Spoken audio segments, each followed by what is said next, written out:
opportunity today to sit down in the Marlins clubhouse up in Jupiter with shortstop JT Riddle. JT, appreciate you joining me today. And just want to kind of start by telling your story a little bit. Obviously, Marlins fans have gotten to know you over the past couple of years, but just what some of your interests are and kind of how you grew up with the game. You are a proud Kentucky boy, is that correct? That is correct. All right, so take me through a little bit of kind of you sort of growing to love the game, when you were growing up in Kentucky. I grew up in Frankfort, not that big of a town, back home, and just grew up, around the game. My family and everybody, all my older cousins and family members and everybody, played sports. So I was kind of one of the younger, cousins on my mom's side of the family, and we always grew up playing wiffle ball. My grandparents lived on a farm, so we always, at Easters and Christmases and Thanksgivings and everything, we found ourselves out in the yard playing wiffle ball. Mm-hmm. And, of course, just kind of thinking back to those days, out in the backyard playing wiffle ball, playing, whatever it was, throwing a football, anything outdoors. And it was a lot of fun. And just kind of think back to those moments, it kind of got me into, wanting to play ball and everything. And then, of course, my parents, my dad, was an athlete. And, of course, my mom's side of the family, both sides of the family were very athletic. And then my stepdad was probably the biggest influence. He was my coach throughout all my life. And, he coached me in everything from T-ball to, minor league to little league to, summer balls all the way through high school. And he was probably my biggest influence on getting me better at the game and just helping me along the way. A couple of questions on that. First thing, and I know you're a huge Kentucky basketball fan, and that shows up on your Twitter account at times as well. So why you mentioned that everybody played wiffle, but why the gravitation from you to baseball as opposed to maybe basketball? Was basketball something that you were skilled in growing up? I love basketball. I played all through high school. I had offers to go play some college basketball, and I guess if I really wanted to, I could have probably done both. I would have had to go to a smaller school. Mm-hmm. Probably wouldn't have got much playing time in Kentucky, but I've always said, I might have been able to walk on Kentucky. You wouldn't have been one of Calipari's one and dones in Kentucky. No, I probably wouldn't have been a one and done. But yeah, it was. I love basketball, and I love playing, and played, like I said, played all through high school and played AAU ball growing up, just as much as I did, growing up playing baseball. And it just came down to it that, I knew baseball, I could see a foreseeable future, I guess, and, a potential to make it, I guess, as a professional. You mentioned your stepfather being a big influence all along the way and coaching you all the way up. Sometimes for some kids that can be a bit of a challenge at times, particularly if you're hearing the same voice over and over and over, about the way that you play for many, many, many years. How did you kind of balance that relationship with him, where obviously he's your stepfather, but he wants you to excel in the sport? Yeah, and, he came into my life really early, and it was a great relationship. And he coached college softball for a while, and when I was 6, 7, 8 years old, I was up there hanging out with his team. He was at Midway College, and I remember playing against him sometimes, but he was always a good influence to me, just the way he spoke and the way he coached, and he would get up in my face sometimes, but he would also ride home, tell me all the good things that happened too. But he was very good, and I think it was just it was a good relationship between me and him, to be able to be able to listen to him, but also like I said, he would get on me sometimes. What about specifically? Was it about process or results? Because a lot of times that's sort of the key difference, is whether you're focusing on sort of the process of what a kid is doing, trying to get better, or on obviously the way it plays out. Yeah, I guess you could say it's a little bit of both, really. The process of everything, because he knew, kind of, I guess, what I had in me early on at an early age, and being able to be around me all my life, and I guess just seeing, he had coached at the college level, so he had understood, and he had been around tons of athletes. He's coached high school, middle school, even before I, was older, and he had coached so much, and he's known for that in our hometown. He's coached everywhere, and it's just like I said, it's a good relationship that we have. It's like it's a father-son relationship, but it's a best friend, relationship too, and it's been very good. So gravitating to the shortstop position, which obviously is that's the position that kids always want to play when they're growing. It's like quarterback, right? You're the shortstop, you're the quarterback, you're the center in the infield. Talk me through a little bit, sort of how that became your spot. I think back, and it's just I wanted to always play shortstop. I played a little bit of third. I was a Chipper Jones fan, so I played some third. And well, he played some shortstop when he was young too, right? Yeah. And so it's just I guess short, they say, is put the best player on the field at shortstop. And I guess when I started playing back in the day, it was I want to play shortstop, and then it just kind of grew, and it's like, well, I want to be a shortstop. And we got to high school, and played short from freshman through senior year, and of course I pitched too. I went to Kentucky as a two-way guy actually, and I had some arm trouble and ended up playing right field up there, and then played second. I didn't play much short in college, so then being able to get that opportunity to prove that I could play shortstop even when I got to pro ball, it still was I was everywhere. When I got to pro ball, I was at third, I was at second. I didn't play much short, and then in Greensboro I started playing short again. Dave Berg was the manager that year, and he was great. And he said, I remember him, basically, he's like, I'm going to play him at shortstop. And I think back to that day, and I haven't played much anything else since then. So I kind of thank him a lot too when it comes to giving me the opportunity to play short and prove that I can be a shortstop. So, what is the toughest thing about breaking into the majors? Is it I mean, for a lot of guys, it's an ability thing. For a lot of guys, it's just sort of fighting through the mental frustrations of what this game presents to you, and then doing it in the settings that are not like this, right? So, for you, what was sort of your timetable to break into the majors? Did you hit it? Were you, and sort of how did that play out? I think early on was, my timetable was kind of, I want to progress. I want to build every year. I want to move up a level every year from rookie ball. The next year I want to be in low A. The next year I want to be in high A. I want to be able to move up. I don't really want to repeat. I don't want to repeat anything. And that was kind of my mindset, and my goal was to just move up. And then when I finally, I guess in 17, when I got the call, it was, of course, a dream come true for me. But then you think about, I guess everything you've done to build up to that point, and it's like, man, this game really changed from AAA to the majors. The game really speeds up, and of course, I think back to that first week. Man, will I ever get a hit in the big leagues? And it's like, man, this is tough. Will I get sent now? Will I ever, be back? And but you go through those, those things, those times where you have to change, and the game's going to slow down for you. I feel like I've always been able to kind of slow the game down pretty easy, but that's probably, through my time of baseball, that kind of first week in the big league, that's probably the fastest the game of baseball has ever been for me. Take me through the first at-bat.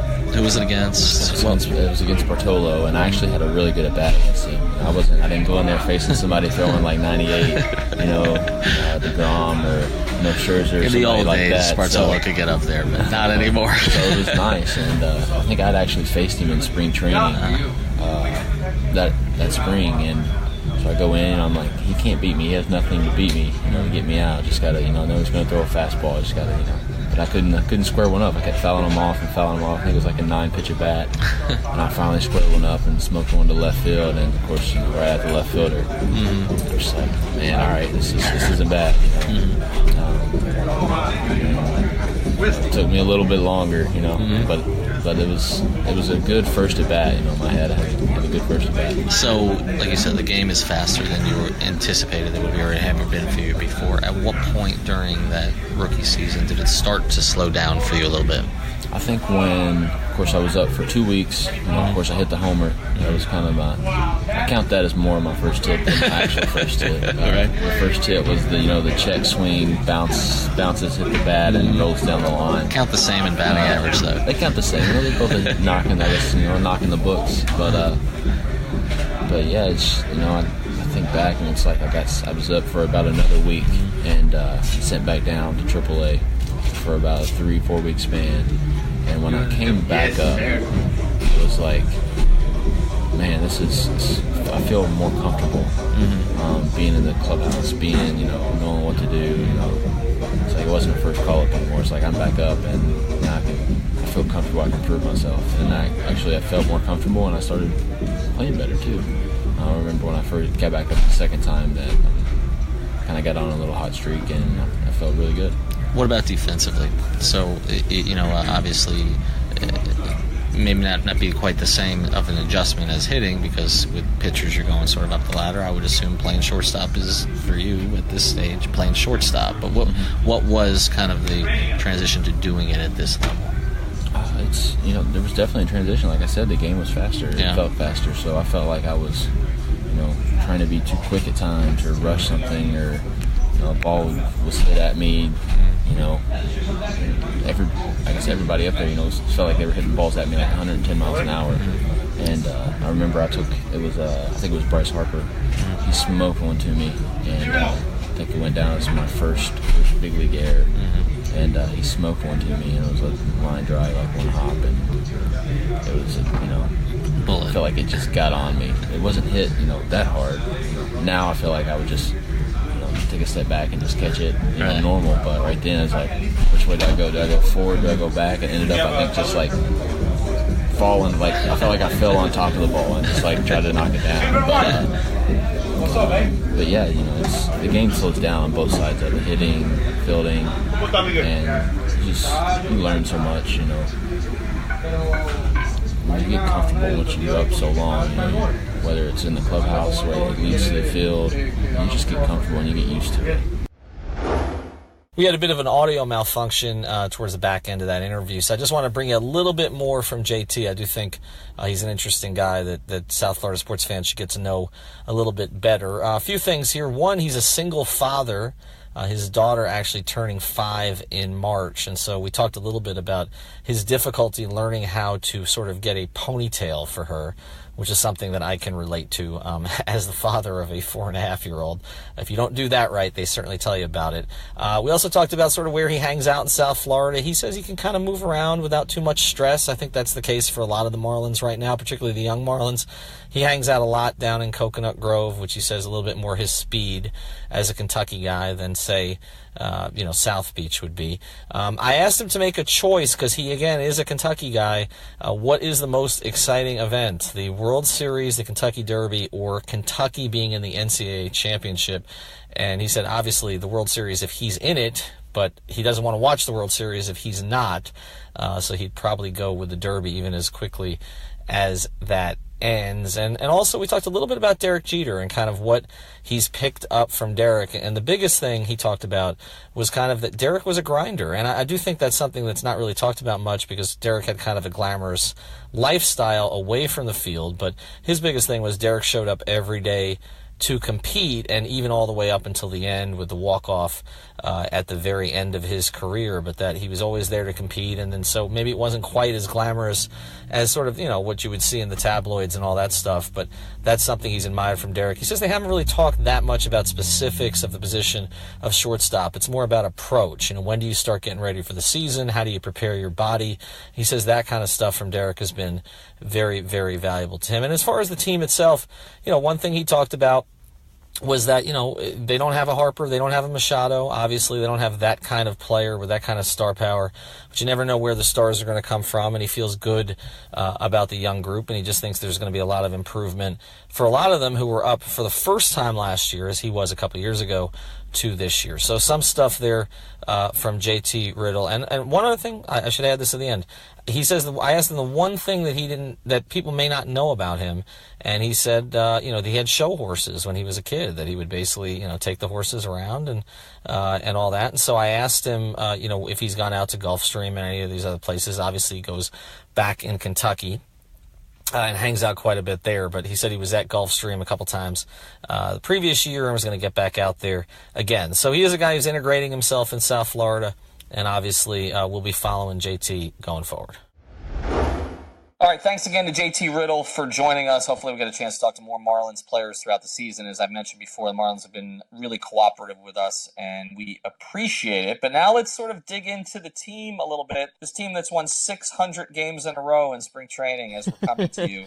They're an absolute juggernaut. We know how spring training translates into the regular season. It's a direct correlation, so we're expecting 125 wins. I agree. This season at the very least.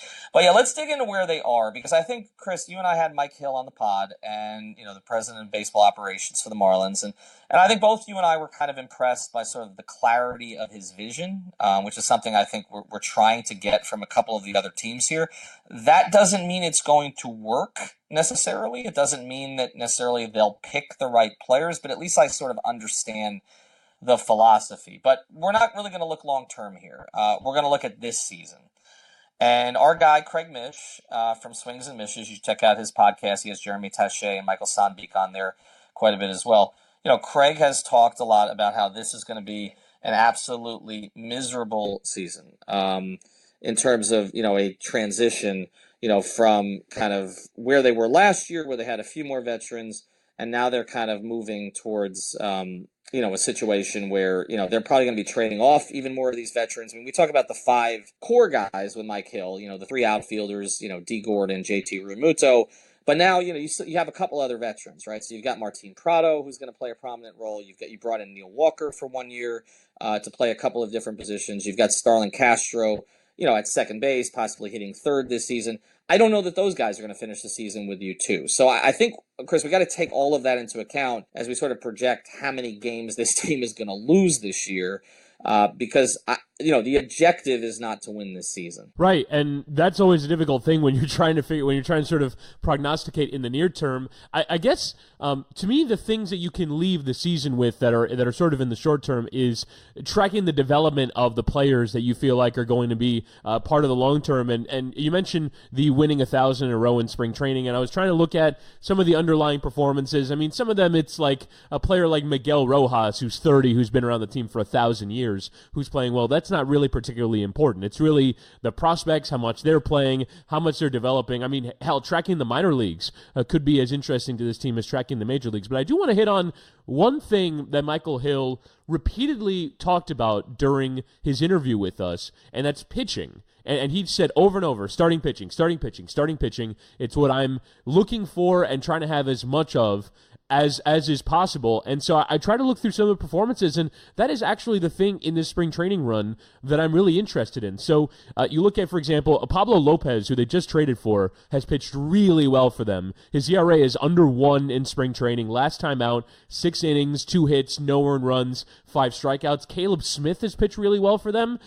He's 27, so he's not really quite in the age range of a rebuild, but again, could be someone that you're getting something in return for in the trade market. Trevor Richards has pitched really well for them. He had a perfect game, 6 innings, a perfect 6 innings, six innings, no hits, no earned runs, no walks, and 6 strikeouts.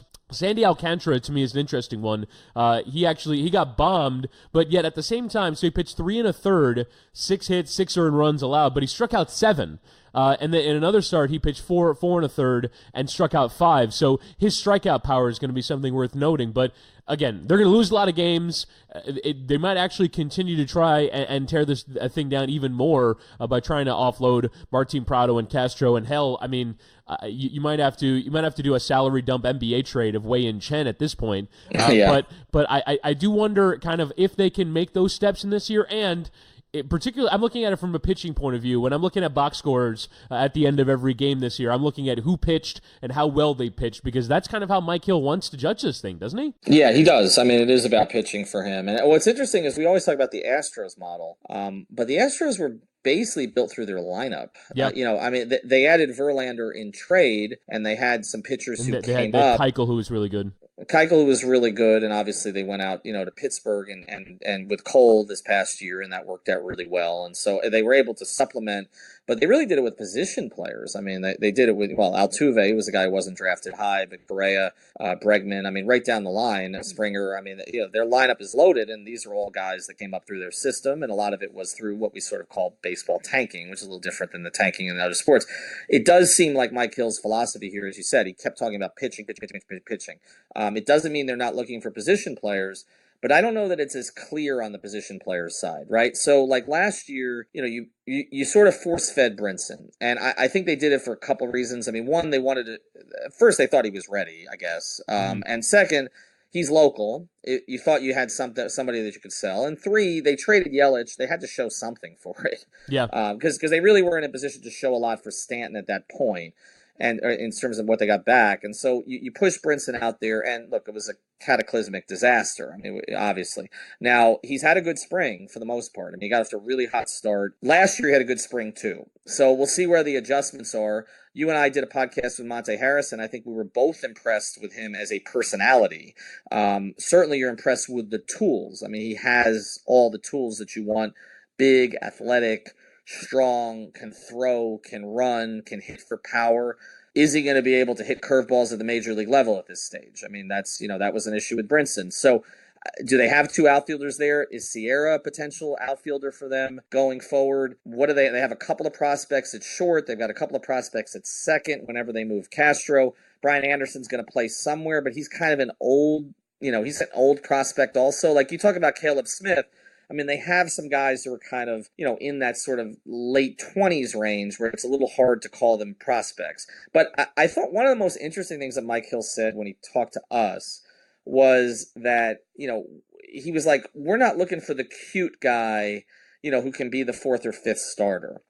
And I respect that philosophy because you can find those guys, right? Like you can find a guy to eat up innings. Like, I go back even to the good Marlins teams. Remember Mark Redmond?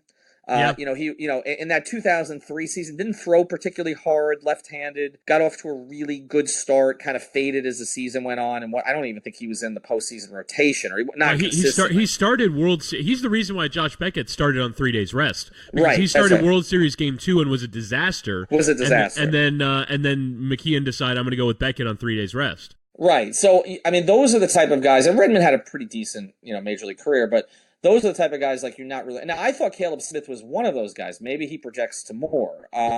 But when you're looking, it seems to me like Mike Hill's philosophy is we're looking for boom or bust guys. Mm-hmm. Like I'm okay having 7 busts if I find 3 booms. Like that's a different philosophy, and I think the reason he can do that. I hate to say this, but the reason he can do that is because nobody cares. Like, if right, you're right, and they're going to lose anyway. They might as well take big swings. Right, so like the Dolphins, it's harder for the Dolphins to do that, right? Because the Dolphins people are paying attention. So when you take a swing at just go back a year before they were tanking, 2 years, you take a swing at a Charles Harris, right, in the first round, who projected to potentially be a really good pass rusher, but also had some bust, stain on him potentially, right? And he looks more like a bust at this stage. So you take the big swings. I mean, even Devontae Parker, there were some Jordan Phillips. Remember Jordan Phillips, second round, went to Buffalo. Like everybody's like, oh, he could be like a Tim Bowens type defensive tackle, or he could be what he's been, which is doesn't give consistent effort. They decide to get rid of him. He's making a lot of noise in Buffalo, but not making a ton of plays. So I think, but the Marlins can do those things because nobody is going to know. Like if they bust on somebody. And even looked at the Yelich trade, like maybe Brinson and Harrison don't both become elite. But if one does, then okay, you've done okay you're never going to do great for a guy who turns out to be MVP, but you've done okay. And so I think because of that, the losses are going to be more significant because you're going to have guys who come up and struggle the same way that Brinson has.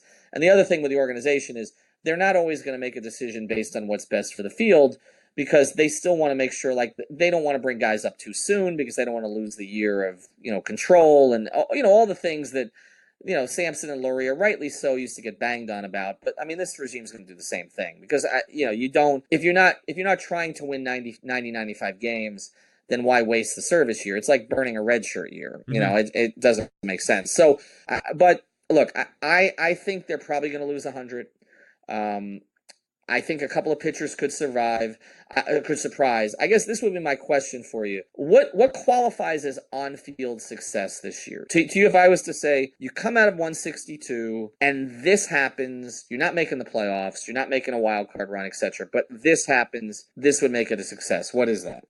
For me, it's the sign of core players starting to emerge. It's Lewis Brinson having a good season. It's a few mid-season call-ups, having good campaigns. Like, okay, when we're building out a future Marlins lineup, a future Marlins starting rotation, a future Marlins bullpen, these are some of the players that are starting to emerge. I think you can't really care about the fact, like, again, you go back to those Astros seasons. That's 3 years, 56, 106, 55, 107, 51 and 111. I mean, that's 3 years of basically win percentage in the 30s in baseball. It's almost impossible. But I don't particularly care about the on-field results. I care about the on-field performances of the players. And I just want to be able to see that. And as much as you said, they threw Brinson out there last year because they wanted to justify this trade, and he was a local kid, but you do want to see, obviously, some of the draftees, some of the prospects that they already had coming through and playing well, that would be nice. But some of the players that you've traded for in the Yelich trade, the Stanton trade, the Realmuto trade, like the fact that obviously you're looking through the performances in spring training and hoping that Sandy Alcantara, who came in the Ozuna trade, works out. And the fact that Pablo Lopez has come in from this Realmuto trade and straight away is playing really well or is pitching really well for the Marlins, that's great. You want to see, in particular, those prospects that you traded for starting to reveal themselves. But yeah, to me, it's about when this gets good in 3 years, these are going to be the players that are going to be the foundation of it. That's what I want to see. I do want to note, though, something that, so you were talking about that Mike Hill thing about how they're taking big swings, and like and we were even talking like off air, is like, yeah, well, he's 6'4" and he's 215 pounds and he can, jump out of a building and all this stuff. I'm a bit surprised that a baseball executive would talk about the sport that way, because obviously athleticism is a big part of this, but I mean, there are also fat guys that succeed, short guys that succeed, skinny guys that succeed, not particularly great athletes that succeed. I'm a little bit surprised that in baseball, and I'd be curious what it's like around the league, but isn't kind of like the whole Moneyball idea that, that we can get Kevin Youkilis, who is not particularly impressive, be our Greek god of walks and play well. Like I almost kind of had thought that wasn't really part of the calculus. Maybe this is kind of part of a new Moneyball-ish type calculus where you want great athletes and try and turn them into great baseball players, but it always seemed to be that athleticism to a quality baseball player was kind of the most tenuous relationship, other than maybe like in soccer, where you have, I would say most great soccer players, if you saw them walking down the street, you would know that they were top professional athletes. And I kind of thought that baseball was next up on that list. I was a little bit surprised that it's a little bit of an old school, but maybe, who knows, it's new school. I don't know enough about, what's happening in the scouting world to really to say that for sure. Yeah, it is fascinating. And it's not just that it's sort of anti-analytics, it's also sort of an anti-Jeter philosophy, if you think about it, because I mean, Derek was a good athlete, obviously, but Derek was like, sort of a grinder. That's one of the things JT Riddle was talking about, which a little bit got lost on the tape there. But that Derek was sort of a grinder. He wasn't necessarily what Mike Hill is describing. Like, yeah, I think Derek was 6'2", right? And again, good athlete, but not like an uber athlete. And what kind of Mike Hill's talking about is, yeah, we're going to go get a bunch of, football and basketball players, throw them out on the field and see if they can hit a curveball. Now, maybe I'm simplifying it a little bit too much, but even when he talks about pitchers, like the whole thing, have you seen how tall our pitchers are? Yeah. Like 6'5", 6'6", 6'7". Now the Marlins have done that before. They had some guys like a Chris Volstad. Okay, remember him? Yeah. Like a lot of, right? I mean, and it didn't convert. And so that's why I'm saying, like, ultimately, we can talk about philosophy, and I like the clarity that Mike Hill speaks with. Again, it's something I want to hear from the Dolphins and the Heat, frankly, going forward. But that doesn't necessarily mean you're going to pick the right guys. Okay, and that's, you're identifying athletes, and look, when you're trading for like the shortstop prospect in the Stanton trade, the Devers kid, right? Like, what was he, 18, 19 years old? Like, you don't know. I mean, we talk about how hard it is to project in the NBA when guys are one and dones. Okay, like baseball's harder. Like I mean, first thing, I mean, the skill sets are more difficult to identify, but also then he's going to bump around in the minor leagues for 4 or 5 years. Like what happens to him in his life during that, right? Does the frustration of the game get to him and all that? I mean, that's mentally, baseball is the most challenging of all the sports in my view, and so you don't know how a kid's going to handle it. So what Mike Hill's doing is very difficult. What Jeter's doing is very difficult. What Gary Dembo is doing is very difficult. I do have confidence in him based on a lot of the things that he's done in the past. But like you're basically doing is they're casting as wide a net as they can with the highest upside prospects that they possibly can, knowing that a lot of them are going to bust. It's just going to happen. But if you go back to the Marlins, like even 10 years ago, okay, and I know, we had Dan Jennings on the pod with Craig Mish, and I recommend you listen to it, but I was critical of Jennings and others during that time when I was writing columns for the Sun Sentinel. This goes back even further, because I guess my last year as a columnist for the Sentinel was 2010. But like in the 2000s, like after they won the World Series, like they drafted a ton of pitchers in the first 3 rounds. They're all like high school pitchers, right? And they all busted. Yeah. They all busted, like to varying degrees. I mean, there were a couple that hit okay. I mean, we recently saw Kevin Olson arguing with our Slim from Ballscast at a watch party at Duffy's, where he was arguing NBA until we realized it was Kevin Olson. But he was saying that people that haven't played baseball don't know anything about baseball and couldn't possibly do. Oh, no, it was Scott Olson. It wasn't Kevin Olson. It was Scott Olson. Yeah. I'm sorry. Wasn't there Kevin Olson too? It was Scott Olson. Yeah. I did a big story for Scott Olson back in the day. Yeah, it was Scott Olson, and he was kind of like, Bruce Springsteen. You haven't played, you don't know anything. Yeah, Bruce Springsteen, glory days athlete. Sitting outside at Duffy's watching a Heat game, screaming at Slim. That was basically what he's become. But he was one of the better ones, actually. I mean, there were go back through that list, and then they took some shots on, like, remember Jeff Allison, who had a bunch of off field problems. He was considered an elite prospect. Like they missed on a ton of guys. It's going to happen. Okay, it happened then. And I guess the one question we never really asked Mike Hill is, he kept talking about how the farm system was barren. The farm system was barren. The farm system was barren, right? That was his big thing. We had to replenish the farm system. Of course, Mike was there during all that, right? Yeah. So I guess the question we probably should have asked, I think you tried to at one point, was why? Like, because, I mean, you did ask him kind of what, if he looks at what he might have done differently. He didn't really totally address that.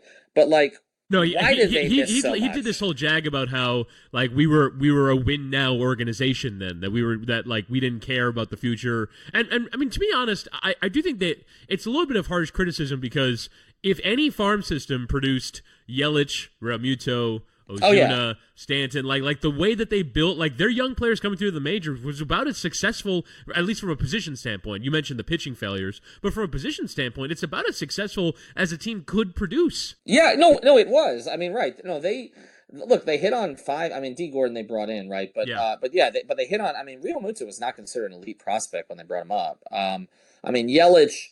It's funny with Yelich. Yelich always reminded me of a Hermida comp, and he turned out to be obviously a much, much better player. But what they always used to talk about with Jeremy Hermida, who, by the way, was eliminated in the first round of our most reviled athletes in South Florida history. That's too bad, because he was reviled. He was reviled, but check that out. It's on 5 Reasons Sports. We're counting him down. I mean, Jeffrey Lurie is going to win this thing, but whatever. I mean, we're giving it a shot. Heath Bell might be second. David Santos will be up there too. But basically, what we when you look at Hermida, there was always this talk like, okay, he has this really sweet swing, and eventually he'll develop power, right? And he kind of did 1 year. I think he got close to 20. But even with Yelich, our buddy Brendan Tobin was mocking him how he would never hit 20 home runs, and got out of that ballpark, and he's hitting 30 plus, winning the MVP. You just don't know. You just don't know. I mean, to Stanton, okay, it was clear, elite prospect, and I even go back to doing a radio show with Jeff DeForest, and Jeff and I were arguing about whether you should include him in a trade for Manny Ramirez. There was 1 year that the Marlins were relatively close to the wild card, and obviously it was smart that they didn't. So you just don't know. So I guess the overall point here is, that Mike Hill's going to take some big swings. I do think they're going to lose 100. I think they may be better than that early, but I think as they start to trade pieces, it'll get worse. But I'm with you. We need to see 3 or 4 guys kind of emerge, okay, as, all right, these are core players going forward. Then maybe they're going to have some bumps. Maybe next year won't be as good as this year, but these are build-around type players. I'd like to see them on the pitching staff, honestly, even more so than the position players.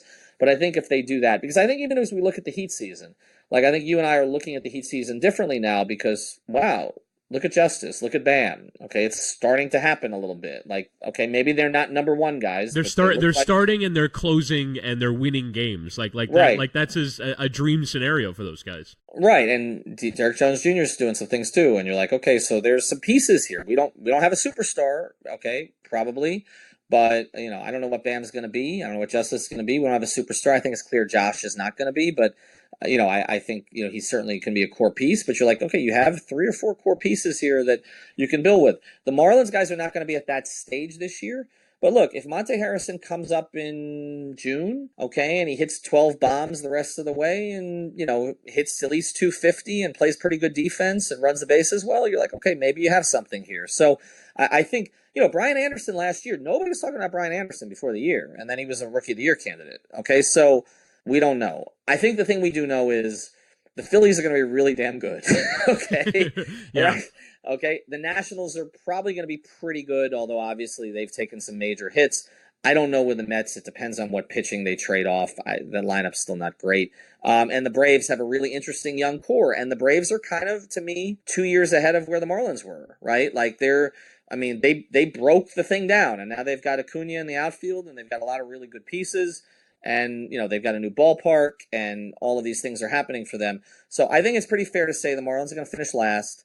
I think it's fair to say they're going to lose 100 games. I think they'll play hard. I do think one more storyline I want to get to before we go is Mattingly, because he's been here a while now. I think he's associated with Jeter because they're both kind of all-time Yankees, right? But I don't know what the relationship is really there.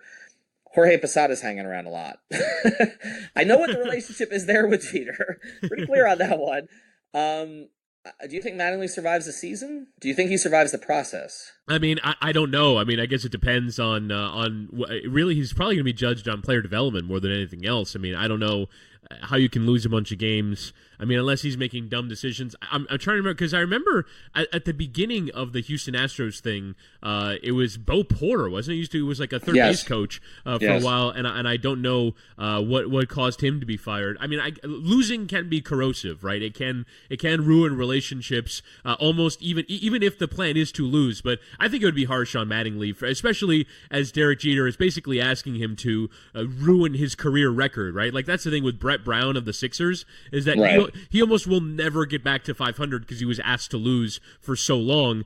His career record, I'm going to pull up right now, is if you have to take out his Sydney out. So in the NBA, he's 127 and 283, and he's about to have a second consecutive 50-win season. Like, he's so far away from overturning his career win percentage. And like, if you're a manager, you do have to think about hey, I'm doing kind of career reputation. Like, I think going into this year, he's got an above 500 winning percentage. He's 665 and 628 as a manager. He's going to be an under 500 manager for his career if he survives the year. So, like, I don't know if Mattingly is going to even want to do it after this year. He may not. I mean, I don't. It's really remarkable to me how far sort of the Marlins have fallen in the public consciousness, that you have an all-time great Yankee of all things in this market, and I don't feel like a lot of people even know that much about him as a manager. Like, I mean, except the diehards who are watching him every day, who get frustrated with him, but. The diehards got frustrated with Freddie. The diehards got frustrated. I mean, the diehards with everyone. I mean, the diehards impulsive state of being is upset with the manager. Right. Well, they got frustrated with McKeon for good reason, because Jack did a bunch of crazy ass things. Okay, it worked, though, man. It worked. I mean, let's put in Mike Mordecai for Mike Lowell. See how that works. I mean, and you get a home run, or let's start Beckham on 2 days rest, and I mean, I tend to believe, I know you do too. And I know the Moneyball philosophy, that the baseball manager is one of the most overrated things in sports. I mean, to me, any profession in sports, where basically you go into the clubhouse after a game and you ask questions that, like, the manager had nothing to do with, because you're just killing time for 10 minutes while he's taking off his clothes.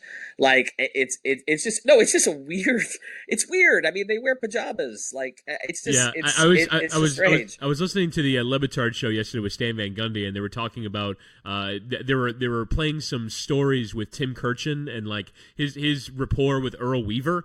And and they were lamenting, how come the baseball manager as a character has died? And in some respects, it's because the baseball manager's importance has sort of died as the analytics have come through, and as basically general managers have kind of almost assumed the role of manager based off of dictating who plays and how pitchers are used and all that, and the way in which the pitching decisions get made now. That gets done at a lot higher of a level. I mean, I do wonder, though, because in these postseasons, the pitching changes are drastic and a lot crazier than they used to be, and that is largely analytically based. I do wonder, like, if this position is not really going to matter that much, why not just have a crazy character like a Jack McKeon in charge as manager? But you're right. I mean, the relevance of the baseball manager in the broader sports landscape, again, to the baseball dorks will always be interesting to them, but to the broader landscape, it's just kind of died. Yeah, no, it has. I mean, I just don't think, I couldn't, and again, part of this is because I faded from the sport a little bit, which this was my sport growing up, and I knew everything, and I played APBA and Stratomatic and rotisserie and blah, blah, blah.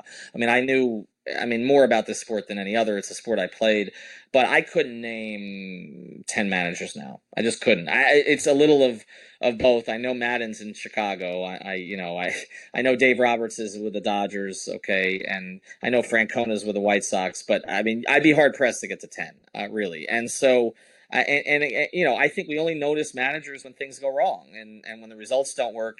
But Marlins fans have had a problem with every manager, and part of, they had problems with Girardi his one year. Okay, after the fact they didn't, but during it, I remember there were a lot of criticisms of Girardi. So it is what it is. I just don't know that Don survives, because I think what tends to happen here is, if the process is not working swiftly enough, or there's a perception that he's playing guys he shouldn't be playing so that his record doesn't dip too much. Like, is Prado getting at-bats that maybe somebody else should get at this stage?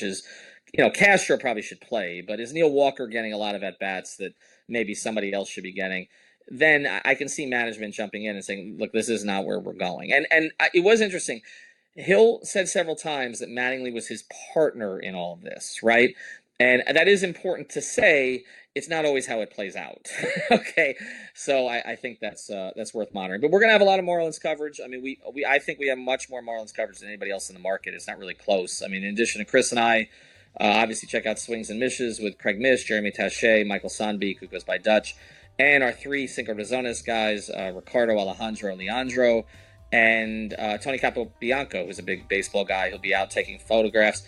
Also, our website is coming soon, and I'll be at opening day next week, so we'll have a lot of coverage of that on our IG feed at 5 Reasons Sports, where I'll take terrible pictures and then take mine down and put Tony's up. We'll talk to you soon.